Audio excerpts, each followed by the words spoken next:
How to publish part 5 ላይ ደርሰናል። ውድ የዩቲዩብ ቻናሌ ቤተሰቦች በዚህኛው ቪዲዮ ስለ ፒር ሪቪው ፕሮሰስ እንመለከታለን። ምናልባት ከፓርት 1 እስከ 4 ድረስ ያሉትን ያልተከታተላችሁ ሰዎች ወደ ኋላ ተመልሳችሁ እንድትከታተሉ እመክራችኋለሁ። እዚህ ላይ የሚቀርቡት ሐሳቦች ከዚህ በፊት በነበሩት ላይ ዲፔንድ ስለሚያደርጉ አዲስ እንዳይሆንባችሁ ፋውንዴሽናል ነገሮችን ከዛ ላይ እያያችሁ ብትመጡ የተሻለ ይሆናል። አብራችሁኝ ለቆያችሁ ደግሞ ይሄኛውን ቪዲዮ እንጀምራለን። በዚህ ቪዲዮ ፒር ሪቪው ምንድነው ከሚለው እንጀምራለን። የፒር ሪቪው ታይፖች አሉ። እነዛ ታይፖች ምን ምንድናቸው፣ በምን ይለያያሉ፣ አድቫንቴጃቸው ዲስአድቫንቴጃቸው ምንድነው ብለን እንመለከታለን። እንደገና ደግሞ ለእያንዳንዱ ሪቪወር ኮሜንት እንዴት አድርገን ነው መመለስ ያለብን የሚለውንም እናነሳለን። ይህ ቪዲዮ እጅግ እንደምጠቅማችሁ እርግጠኛ ነኝ። እስከ መጨረሻው ድረስ እንድትከታተሉኝ ጋብዛችኋለሁ። አካዳሚክ ፐብሊሺንግን ከሌላው የሚለየው ነገር አንደኛው ካራክተሪስቲክስ ፒር ሪቪው ነው።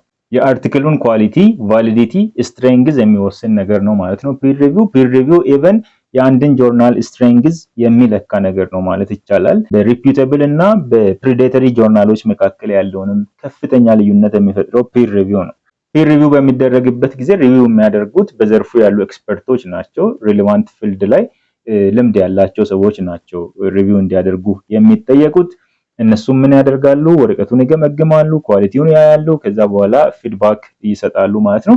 በመጨረሻም ጆርናል ኤዲተሩ የመጨረሻ ውሳኔ እንዲወስን የውሳኔ ሐሳብ የሚያቀርቡ ናቸው ማለት ነው። ጆርናል ኤዲተር ከ2 እስከ 4 ድረስ ኤክስፐርቶችን ሪቪወር እንዲሆኑ ያናግራል። ፈቃደኛ የሆኑት ይቀጥላሉ ማለት ነው።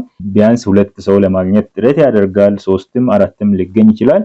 ከዛ በኋላ ወደ ሪቪው ፕሮሰስ ይገባሉ ማለት ነው። ታዲያ ምን አይነት ፒር ሪቪው ታይፖች አሉ?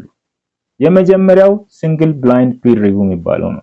ምን ማለት ነው? ለምሳሌ ሪቪወር የኦተሩን ስም ያውቃል፣ ማንነቱን ያውቃል። ኦተሮች ግን ማን ሪቪው እያደረጋቸው እንደሆነ አያውቁም። ይሄኛው ሲንግል ብላይንድ ፒር ሪቪው ይባላል። የራሱ የሆነ አድቫንቴጅ እና ዲስአድቫንቴጅ አለው።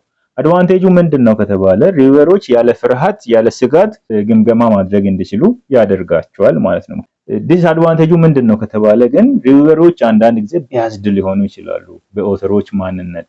ኦተሮቹ ከየት ናቸው፣ እነማን ናቸው፣ እንደገና ደግሞ ኢንስቲትዩሽናቸው ምን ይመስላል። ምናልባት አንድ ኢትዮጵያ ውስጥ ካሉ ዩኒቨርሲቲዎች የተላከ ወረቀትና ከካሊፎርኒያ ዩኒቨርሲቲ የተላከ ወረቀት እኩል ግምት ላይሰጡ የሚችሉበት እድል ሊኖር ይችላል።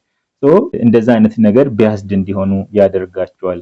በግለሰቡ ሪፑቴሽን ላይ የሆነ ቢያዝ ሊያደርጉ ይችላል። ምክንያቱም ማንነታቸው ስለማይታወቅ ፍሪደም ይኖራቸዋል እና ይሄ እንደ ዲስአድቫንቴጅ ሊወሰድ ይችላል። ሌላኛው ደብል ብላይንድ ፒር ሪቪው የሚባል ነው። ከቃሉም መረዳት እንደሚችሉት ሁለቱም አካላት አንዱ ሌላውን ማወቅ አይችልም። ያ ማለት ኦተሩ ሪቪወሩን አያውቅም፣ ሪቪወሩም ኦተሩን አያውቅም። ስለዚህ በጣም ሙሉ በሙሉ ብላይንድ የሆነ እንዲሆን ጥረት የሚደረግበት ነው። ነገር ግን የራሱ አድቫንቴጅ እና ዲስአድቫንቴጅ አለው። አድቫንቴጁ ምንድነው ከተባለ ቢያዝ ሚኒማይዝ ያደርጋል ወር ያስቀራል ማለት ይቻላል። በኦተሩ ማንነት፣ በጾታው፣ ከሚሰራበት ተቋም ወር ከመጣበት ተቋም አንፃር ከራሱ ሪፑቴሽን ከሙያው ጋር ባለው ልምድ ምናምን ላይ ተመስርተው ግምገማ እንዳያደርጉ፣ ማኑስክሪፕት ኮንተንት ላይ ብቻ ፎከስ አድርገው ግምገማ እንዳያደርጉ ያደርጋቸዋል። ዲስአድቫንቴጁ ምንድነው ከተባለ አኖኒሚቲውን ራሱ ሜንቴን ማድረግ ከባድ ይሆናል። ደብቀናል ቢባል እንኳን ሙሉ በሙሉ መደበቅ የሚያስችልበት ሁኔታ አለ። ለምሳሌ የኦተሮች ስም እንዳይገለጽ ወር እንዳይቀመጥ ተደረገ እንበል።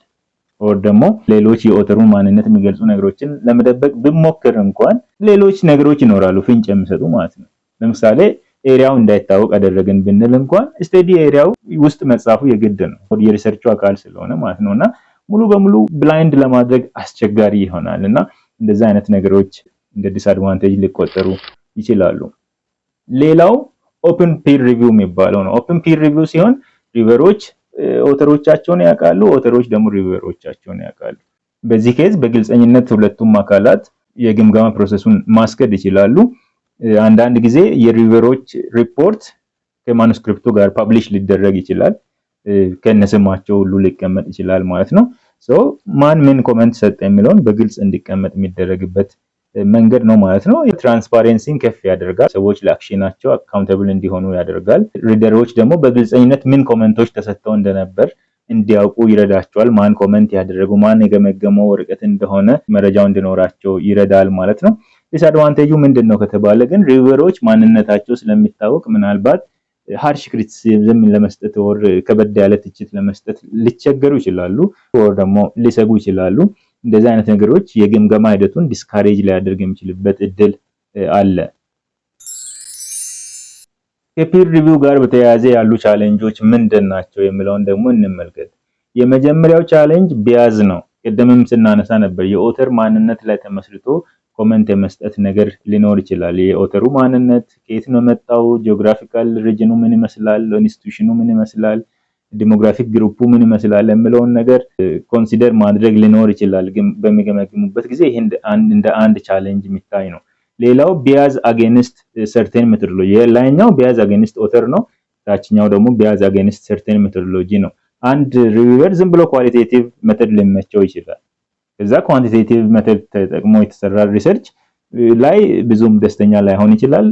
ከዛም ተነስቶ ክሪቲሲዝሞችን ሊሰጥ ይችላል። ጄኒውን ያልሆነ ክሪቲሲዝም ማለት ነው። አንደኛው ኳንቲቴቲቭ ሊመቸው ይችላል፣ ኳሊቴቲቭ ላይ ደስተኛ ላይሆን ይችላልና እንደዚህ አይነት ነገሮች ቴዎሬቲካል ፐርስፔክቲቮች ላይ ሪሰርች ፋይንዲንጉ ራሱ ከዚህ በፊት እነርሱ ያላቸውን አመለካከት የሚቀይር ከሆነ ያለ መቀበል አይነት ነገር ስለሚኖር ይሄኛውም እንደ ቻሌንጅ ሊታይ ይችላል ማለት ነው።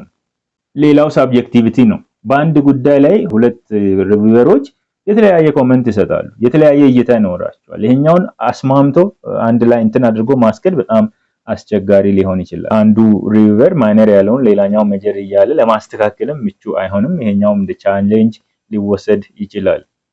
ሌላው ታይም ኮንሰፕሽን ነው ኦር ዲሌይ ነው።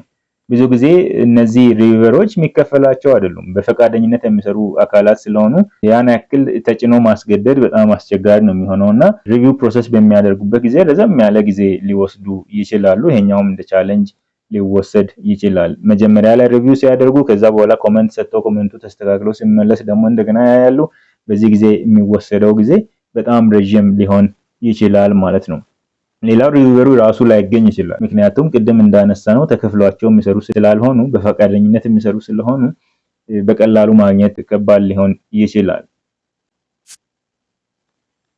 ታዲያ ለሪቪወሮች ኮመንት በምን መልኩ ነው መመለስ ያለብን ወደምለው እንምጣ።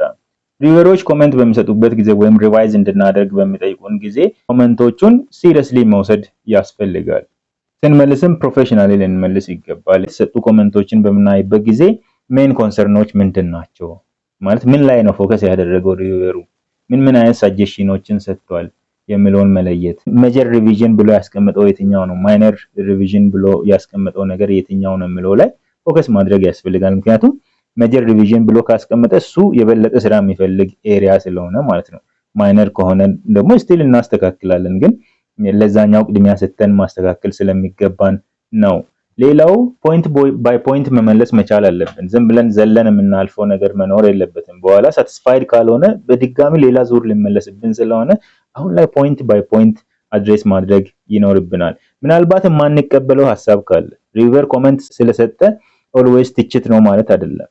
ወር ደግሞ አንደርስታንድ ያላደረገው ያላየው አንግል ግልጽ ያልሆነለት ነገር ሊኖር ስለሚችል ግልጽ ማድረግ ሊሆን ይችላል። የምንቃወም ከሆነ ፖላይትሊ መቃወም ይኖርብናል፣ ኤቪደንስ ላይ ተመስርተን ማለት ነው። ስለዚህ ጃስቲፊኬሽን አብረን መጻፍ አለብን። ይሄኛውን ተቀብዬ እንደዚህ አስተካክያለሁ፣ ይሄኛውን ደግሞ አልተቀበልኩትም በዚህ ምክንያት ብለን ጃስቲፋይ ብናደርግ የተሻለ ነው የሚሆነው። የመጣውን ኮሜንት ሁሉ እንቀበላለን ማለት አይደለም። አሳማኝ የሆኑትን ነው የምናስተካክለው። ነገር ግን ስንቃወም በምክንያት መሆን አለበት።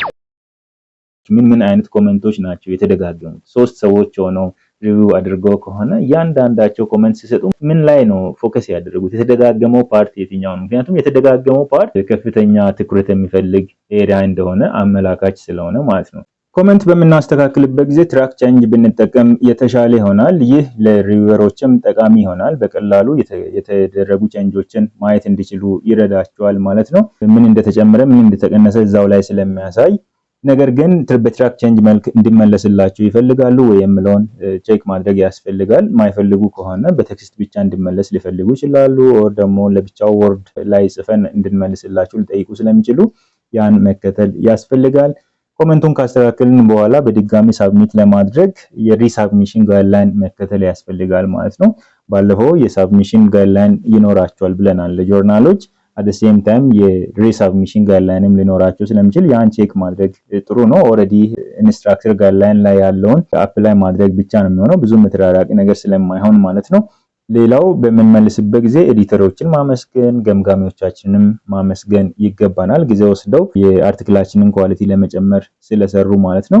አፍተር ኦል እነሱን እንደ ኮንሳልታንት እንጂ እንደ ጠላት መቁጠር የለብንም። ምክንያቱም እኛን ለመጉዳት አይደለም የቆሙት የአርቲክል ኳሊቲ ለመጨመር የሳይንሱን እድገት ለማሳለጥ በፈቃደኝነት የሚሰሩ ሰዎች ናቸው እንጂ ጠላቶቻችን አይደሉም። ስለዚህ የሚሰጡ ኮሜንቶችን ጄኒዩንሊ ኒውትራል ሆነን አይተን ማስተካከል ይኖርብናል። ማስተካከል ካለ ደግሞ በምክንያት ማሳመን ይኖርብናል እንጂ አግሬሲቭ ቃላቶችን ተጠቅሞ መመለስ ተገቢ አይደለም። ኦልዌይስ ፖላይት መሆን ያስፈልጋል ማለት ነው። ፒር ሪቪው ከተደረገ በኋላ ወይም ገምጋሚዎች ፋይናሊ የሚወስኑት ምንድነው? ኦፍ ኮርስ እነሱ አይወስኑም፣ ለኤዲተሩ ነው የውሳኔ ሐሳብ የሚያቀርቡት። ግን ምን አይነት ውሳኔ ሐሳቦችን ሊያቀርቡ ይችላሉ? ከነዚህ አንዱን ነው ሊያቀርቡ የሚችሉት። አንደኛው አክሰፕት ዊዝ ኖ ሪቪዥን ነው። በጣም ደስተኛ ከሆኑ ምንም ሪቪዥን የለውም ቀጥታ ወደ ፐብሊኬሽን ይሄድ ሊሉ ይችላሉ። ይሄ ግን ሬርሊ ነው። ብዙ ጊዜ ማይነርም ቢሆን ሪቪዥን ይኖራል። ሁለተኛው አክሰፕት ዊዝ ማይነር ሪቪዥን ነው። የተወሰነ ማስተካከያ ተደርጎበት ይለፍ የሚል ነገር ነው። ሌላው ሪቫይዝ ኤንድ ሪሰብሚት ነው። አስተካክለን እንደገና እንድናስገባ ሊጠይቁን ይችላሉ። መስተካከል አለመስተካከሉ ተጣርቶ ከዛ በኋላ አክሰፕት ኦር ሪጀክት ሊደረግ ይችላል። የመጨረሻውና የከፋው ውሳኔ እንግዲህ ሪጀክት ነው።